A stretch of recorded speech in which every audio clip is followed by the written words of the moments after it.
வணக்கம். வணக்கம். உங்ககிட்ட பொதுவாக அ ம். மக்கள் வரும்பொழுது, ம். அது அந்த 3 நம்பராக இருந்தாலும் சரி, ஜோதிடமாக இருந்தாலும் சரி, ரொம்ப அக்யூரேட்டா அவங்களுடைய பிரச்சனைகளுக்கு நீங்க சொல்யூஷன் குடுக்குறீங்க. அது நெறைய நம்ம கமெண்ட்ல பார்த்துட்டு இருக்கோம். நாங்க மறந்த விஷயம், அதாவது ம். மக்கள் மறந்த விஷயங்கள். அந்த முன்னோர்கள் வழிபாடு அப்படின்றது உங்களுக்கு அப்புறமா தான் இப்ப நெறைய பேர் பேச ஆரம்பிச்சுட்டாங்க. ஆமா. அந்த மாதிரி மறந்து போன விஷயத்த நீங்க ஞாபகப்படுத்துறீங்க. அத தவிர்த்து இங்க வரும்பொழுது என்ன பிரச்சனையாக இருந்தாலும் சரி, அதுக்கான தீர்வு ரொம்ப பெர்ஃபெக்ட்டா நீங்க குடுக்குறீங்க. சோ நீங்க இத எப்படி கத்துக்கிட்டீங்க? எப்படி உங்களால அந்த அளவுக்கு அக்யூரேட்டா எதிர்காலத்த பத்தி சொல்ல முடியுது? எதிர்காலம் அப்படிங்கிறத விட, அரிது அரிது மானிடராய் பிறத்தல் அரிது. இப்போ உங்களுக்கு ரிப்போர்ட்டர் நீங்க. இன்னைக்கும் மீடியாவுல ஒரு பவர்ஃபுல்லா இருக்காங்க. நெறைய பேர் கட்சியில இருக்காங்க. நெறைய கலைத்துறையில இருக்காங்க. இந்த மனுஷங்க கிட்ட மட்டும் தான் அவ்வளவு பவர்ஃபுல் இருக்கு. அதனால தான் இன்னைக்கு விஞ்ஞானம் இவ்வளவு தூரம் வளர்ந்திருக்கு. ம். இன்னைக்கு விஞ்ஞான ரீதியா வளர்றதுக்கு காரணமும் மனிதன் தான். இன்னைக்கு இன்னைக்கு சமூகத்துல நடக்கிற அவலத்துக்கு காரணமும் மனிதன் தான். தீய செயலுக்கும் மனிதன் தான் காரணமா இருக்கான். நற்செயலுக்கும் மனிதன் தான் காரணமா இருக்கான். மத்த 5 அறிவு ஜீவராசி வரைக்கும் ம். இறைவனால் எப்படி படைக்கப்பட்டதோ அப்படியே தான் இருக்கு. அத நாம அழிக்காம இருந்தா பாதுகாத்தாலே போதும்னு தான் நினைப்பே தவிர, நம்மளுடைய வளர்ச்சினால தான் அது அழியுது. நம்மளுடைய விரிவாக்கம் எந்த அளவுக்கு போகுதோ, நம்மளுடைய தேவை மட்டும் தான் பார்க்கிறோம். ம். இயற்கையால் நம்மளால இயற்கை. இப்ப நம்ம விடுற மூச்சு காத்த கூட ஒரு மரம் சுவாசிக்கும். இப்ப ஒரு ஆலமரம் 24 மணி நேரம் உங்களுக்கு ஆக்ஸிஜன தருதுன்னு நீங்க சொல்லுவீங்க. ஆனா, அது நம்மளுடைய கார்பன் டை ஆக்சைட அது சுவாசிக்குதுன்னு மறந்துடுறீங்க. ம். நம்மளுடைய கார்பன் டை ஆக்சைட அது சுவாசிக்குது. அப்ப அது வாழ்ந்தா நாம வாழ முடியும். நாம வாழ்ந்தா அது வாழும். அப்ப இயற்கையை நம்பி தான் நம்ம இந்த மூச்சு காத்து இல்லன்னா வாழ முடியாது இல்லையா? ம். அப்ப அந்த மூச்சு காத்து குடுக்கிறதே இயற்கை தான். அப்புறம் இந்த மண்ணு இது எல்லாமே இயற்கை.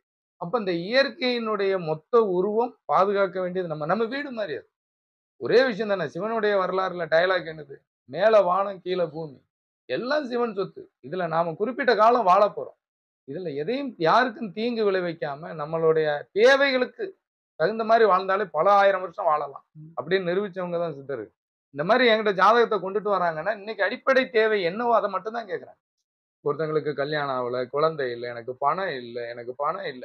100க்கு 90% பேர் கல்யாணமா, உனக்கு வீட்ல இருக்கிற பிரச்சனை எதுவா இருந்தாலும் பணம் இருந்தா தீருங்கிற ஒரு சூழ்நிலைக்கு இன்னைக்கு சமூகமே தள்ளப்பட்டாச்சு. உங்களுக்கு படிச்ச படிப்பு வரைக்கும் எங்க வேணாலும் ஒரு ரூ. 50,000 தரேன்னா சர்டிபிகேட்ட குடுத்துருவான். அன்னைக்கு படிச்சா அறிவு வளரும். இன்னைக்கு அப்படி இல்லலாம் இல்ல. உங்களுக்கு படிச்சா வேலை கிடைக்கும்னா பணம் தாங்க. எல்லாமே மணி. அப்போ இன்னைக்கு அதுவும் டிஜிட்டலுக்குள்ள போயிடுச்சு. நீ பணத்தையும் கண்ணுல பார்க்க முடியாது. அப்போ அதுவும் காற்றுல தான் நடமாடுது. உங்களுக்கு பார்த்தீங்கன்னா, அந்த காற்றலைகள்ல தான். அந்த இதுல அந்த காத்தையும் திருடுற மாரி, அந்த டிஜிட்டலும் நம்மளால உருவாக்கப்பட்டது நம்மள அழிக்குது. அப்போ நம்ம கர்மா அப்படிங்கிறது நம்ம விட்டது தான். இப்போ நம்ம மறந்தது தான் நம்மள தொரத்தும். இப்போ ஒருத்தங்க தாய் தகப்பன பார்த்துக்கல, நல்லா தான் இருக்கான்னு சொல்லுவாங்க. பெத்த தாய் தகப்பன பார்த்துக்கல, அவன் கடைசியில நல்லா தானே இருக்கான் அப்படின்னா, அவன் தாத்தாவாகும்போது பாரு. அவன் பேர பிள்ளைகள பார்க்க முடியாது. ம். நீ எடுத்து நெறைய பாரு. யார் தாய் தந்தையும், தாத்தா பாட்டியும் பார்க்கல, இல்ல நான் மாமனார், மாமியார் பார்க்கல. இப்படி இருக்கிறவங்களுக்கு அவங்களுக்கு அந்த விஷயம் தொடருது. இதத்தான் கர்மா. இந்த ஜென்மத்தில உள்ள பாவத்துக்கும், புண்ணியத்துக்கும் இந்த ஜென்மத்திலேயே தண்டனை உண்டு. அப்ப அத உணர்ந்து அடுத்த பிறவி வேண்டான்னு தான் சிவன்ட்ட போவான். ஆனா கடல் மண்ண அள்ளி எண்ண முடியாத அளவுக்கு பிறவி இருக்கு. மனிதனுக்கு அவ்வளவு பிறவிகள் இருக்காம்.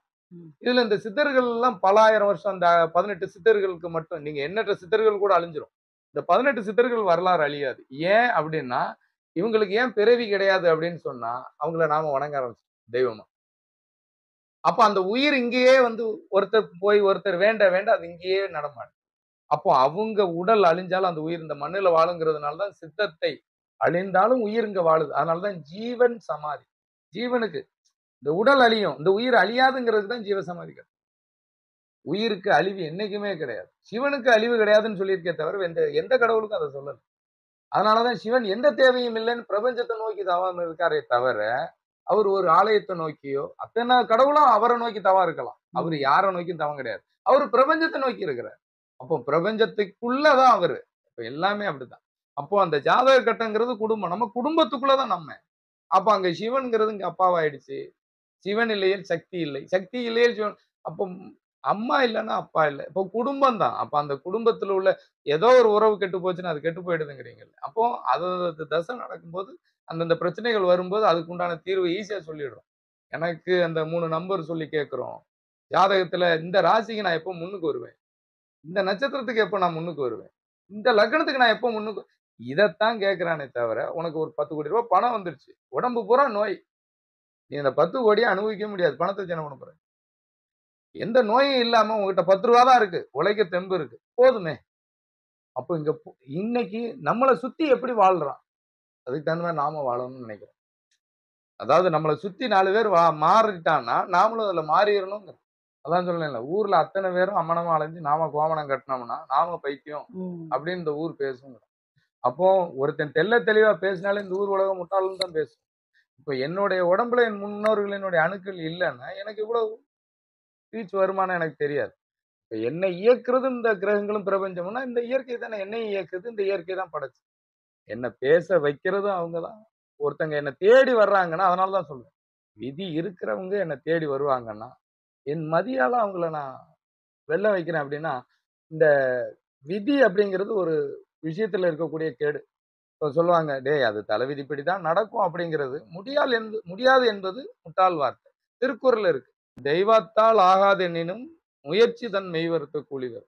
எதையும் முயற்சி செய்ய அதை மாத்தலைனாலும் ஓரளவுக்கு தப்பிக்க முடியுங்க. இப்போ ஒரு இடத்துல வெள்ளம் வருது, இது வெள்ளத்துல அடிச்சுட்டு போயிடும், நீ இப்ப போறியா? இல்ல ஏதோ ஒண்ணு பிடிச்சி இன்னைக்கு உனக்கு கையில பிடிக்கிறது கிடைச்ச ஏறிடுகள். அந்த மாதிரி இருக்கிற தடைகளுக்கு விலகிறதுக்கு உண்டான வழி கரெக்டா இருக்கும். இன்னைக்கு அதை பரிகாரங்கிற பேர்ல ஊரை ஏமாத்தாங்க. நம்ம வாழ்க்கையை நம்ம மாத்தி அமைக்க முடியுமானா இவ்வளவு தூரம் வளர்ந்து வந்ததே ஒரு மாற்றம் தானே. இவ்வளவு பெரிய வளர்ச்சியே பெரிய மாற்றம், வீழ்ச்சிக்கும் நாம தான் காரணம். அப்போ தீதும் நன்றும் பிறர் தர, நல்லதும் கெட்டதும் நம்ம கிட்டதான் இருக்கு, நம்ம வீட்டுலதான் இருக்கு, நம்ம எண்ணத்துலதான் இருக்கு. நீ ஒரு விஷயம் எடுத்திருக்கன்னா அந்த விஷயத்துக்கு தகுந்த மாதிரிதான் நீ ஓடுறிய தவிர உன்னுடைய எண்ணத்தை நான் மாத்தணும்னு நீ நினைக்க பாரு. இயல்பான வாழ்க்கைக்கு யாரும் இல்லை. என்னுடைய எண்ணம் நான் ஜெயிக்கணும், மற்றவனை போல நானும் 4 பேர் போல வாழணும். யாருக்கு என்ன இருக்கோ இல்லையா, நான் 4 பேர் என்ன பார்க்கணும், பேசணும். இன்னைக்கு இப்படி இருக்கிறதுனால தாங்க மனித எண்ணத்துல ஒருத்தருக்கு ஒருத்தர் இன்னைக்கு அண்ணன் தம்பிகளுக்குள்ள கூட ஒரு ஒத்துமைங்கிறது இல்லாம போயிடுச்சு. ஒரு ஒட்டு உறவு குடும்பம் இன்னைக்கு நீங்க நம்ம ஒரு 10-20 வருஷத்துக்கு முன்னாடி, ஒரு 20 வருஷத்துக்கு முன்னாடி எல்லாம் அந்த வானத்தை போல சூரிய வம்சம் இந்த மாதிரி குடும்ப பாங்கான படங்கள் பார்த்துருப்போம். இப்ப பாக்குறீங்களா? கஞ்சா விற்கிறது, அபின் விற்கிறது, எவனை கொல்றது, கடல் ஆக்குறது, என்னென்ன சரக்க போட்டு கும்மிய பாட்டு போடுறது, குத்தாட்டம் போடுறது, இதுதான் பார்த்துருப்பீங்க. குடும்ப பாங்கான படம்ங்கிறது நீங்க சீரியலை பார்த்தாதான் உண்டு. அதனாலதான் மக்கள் பூரா சீரியலுக்கு போயிடுச்சு. பொதுவாவே சீரியல் அதாவது வளர்ச்சிங்கிறத இவங்க தன்னுடைய வீழ்ச்சியை தான் வளர்ச்சிங்கிறாங்க. அதாவது எப்படி சொல்றது அப்படின்னா, தன் நிலை மறந்தவன் தன்னை வென்றதா சரித்திரம் கிடையாது.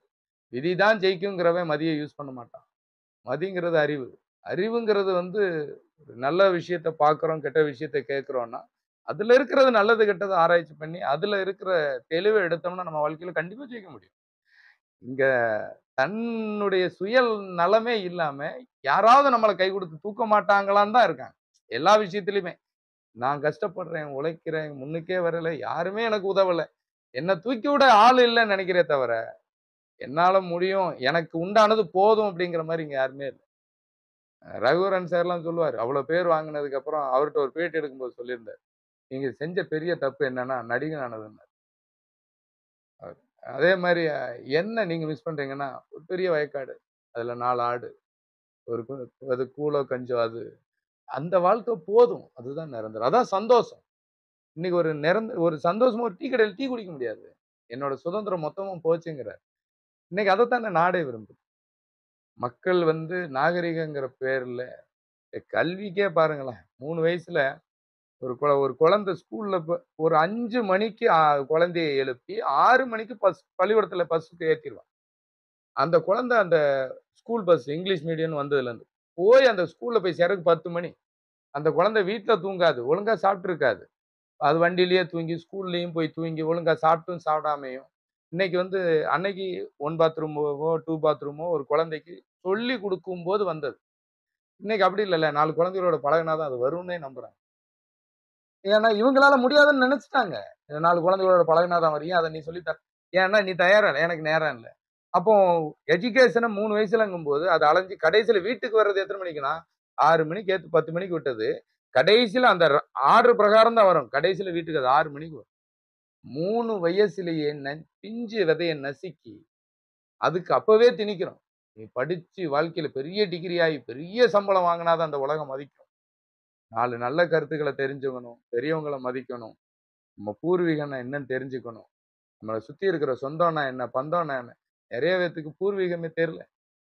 எப்படி இவங்க வாழ்க்கையில வெறும் பணம். வர்றவங்க எல்லாம் என் பிரச்சனைக்கு ஒரு வழி சொல்லுங்க. எனக்கு ஒரு சிக்கல், எனக்கு ஒரு கடன், கடன், கடன், கடன். பேங்க் வளர வளர வட்டி எத்தனை பேரு? அதே மாதிரி தானே. இன்னைக்கு ஏதோ ஒரு இஎம்ஐ, ஏதோ ஒரு வட்டி பிசினஸ். ஒரு கடன் தானே. இங்க பெத்த கடன் நிறைய இருக்கு. இங்க நிறைய கடன் வாழ்க்கையில நிறைய. எத்தனை பேரு? ஏ அப்பா! நிறைய பிரச்சனைகள் இப்படி புதுசு புதுசா அதுக்கு தகுந்த படங்கள் வருதே தவிர, வாழ்க்கையில யாரும் கேட்டா எல்லாம் மாறிடுச்சு, இனி மாறாது அப்படிங்கிறாங்க. அப்படி இருந்தது தானே இப்படி மாறி இருக்கு. அதாவது உதவாத 100 விதைகளை விட, அதுல உதவுற 10 விதைகள் போதும். அந்த 10 மீதி 100 உருவாக்கும். இந்த மாதிரி என்னுடைய அடுத்த தலைமுறை, என்னுடைய தலைமுறைக்கு அடுத்த வாரிசு இருக்காது. நான் இப்படியே போனேன். என்னுடைய வம்சத்துக்கு உறவுகள்னா என்னன்னு தெரியாம போயிடும். எனக்கு தெரிஞ்ச கருத்துக்களை ஒரு 10 பேருக்காவது போய் சேரட்டும். அவங்க இப்படி என்கிட்ட வந்தவங்க வெளியே எங்கேயும் போகல. அதுவே இறை அருள்னு தான் சொல்லணும். நீங்க எதை இறை அருள்னு சொல்றேன்னா, தன்னம்பிக்கையும், தைரியத்தையும், உண்மையையும், நாம மறந்த விஷயத்தையும் தான் இறைன்னு. இறைனா எனக்கு உணவு இல்லைன்னா உணர்வு இல்லை. அந்த உணவையும் உறவையும் படைச்சது கடவுள் தான். உறவுகளே கை கொடுக்கும். அப்போ உறவே கடவுள், உணவே மருந்து. அப்போ பூர்வீகங்கிறத மறந்து போயிருக்கோம். அதை ஞாபகப்படுத்தி அந்த மண்ணை மிதிக்கும் போது சொல்லுவாங்கல்ல, நீங்க பிறந்த ஊரை நான் தப்பா பேச உங்களுக்கு கோவம் வரும். நீங்க பட்டிக்காடாவே இருக்கட்டுமே. ஏன்னா அந்த மண்ணு உங்களை நேசிக்குது. அப்ப அந்த மண்ணை மிதிக்கும் போது அந்த மண்ணு உங்களை காப்பாத்தும்.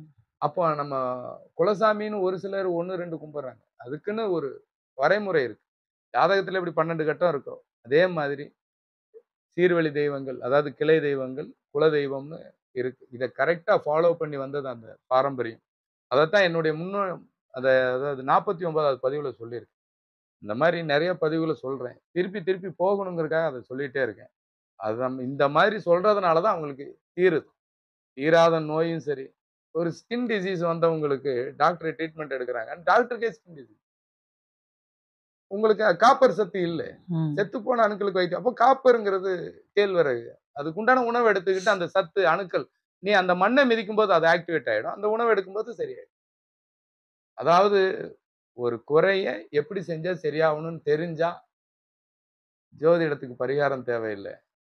நாம பழகின விஷயங்களை அதாவது மறந்த விஷயங்களை ஞாபகப்படுத்தினாலே வாழ்க்கைகள் வெற்றி ஆயிடும்.